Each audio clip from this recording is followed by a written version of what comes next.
Hi guys, ఎలా ఉన్నారు? నాకు ఈ మధ్యన చాలామంది పేరెంట్స్ ఫోన్ చేసి ఏం అడుగుతూ ఉన్నారంటే, మా అబ్బాయి బీటెక్ అయిపోయిందండి, ఫ్రెషర్గా జాబ్ కొట్టాలంటే పైథాన్ నేర్చుకుంటే సరిపోతుందా, లేకుంటే జావా నేర్చుకుంటే సరిపోతుందా అని అడుగుతూ ఉన్నారు. ఏదో ఒక టెక్నాలజీ ఈరోజు నేర్చుకుంటే జాబులు వచ్చే పరిస్థితులు లేవు.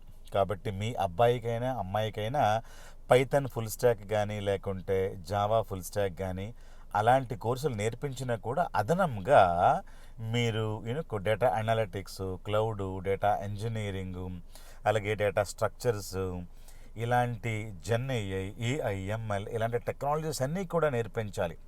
ఫ్రెషర్గా జాబ్ వస్తుందా ఆ మాట మీరు అనకూడదు. ఎందుకంటే మనం కాలేజ్ నుంచి బయటికి రాగానే ఒక 1 ఇయర్లో మీరు ఆ ఫ్రెషర్ ట్యాగ్ మీకు తొలగిపోతుంది. కాబట్టి నాకు ఫ్రెషర్గా జాబ్ వస్తుందా ఈ కోర్స్ చేస్తే, లేకుంటే నేను ఫ్రెషర్గా జాబ్ కొట్టగలుగుతాను, ఆ మాట మీరు అనకుండా చాలా ఎక్కువ టెక్నాలజీస్ నేర్చుకుంటే కనుక రాబోయే 4-5 రోజుల్లో మనకి ఇండియాలో సర్వీస్ బేస్ కంపెనీస్ లేకుండా జీసీసీలు బాగా వస్తూ ఉన్నాయి. కాబట్టి మంచి ఆపర్చునిటీస్ ఫ్రెషర్గా కాకుండా ఒక 1-2 ఇయర్స్ కనుక ఈ కోర్సులు బాగా నేర్చుకుంటే మీకు అవకాశాలు వస్తాయి. మీరు ఫ్రెషర్గా జాబ్ ప్లేస్మెంట్ వచ్చిందనుకోండి, వెల్ అండ్ గుడ్. మరి కంపెనీలోకి వెళ్ళిన తర్వాత కూడా ఫ్రెషర్గా నేను ఉండిపోతాను, ఏదో పైథాన్ నేర్చుకున్నాను, లేదు ఏదో సపోర్ట్ రోల్లో నాకు టీసీఎస్లో జాబ్ దొరికేసిందని హ్యాపీ పడి మీరు ఉండిపోతే, మీరు 5 ఏళ్ళు తిరగకుండానే ఒక 4-5 లక్షల శాలరీ ప్యాకేజ్లు ఆగిపోతారు.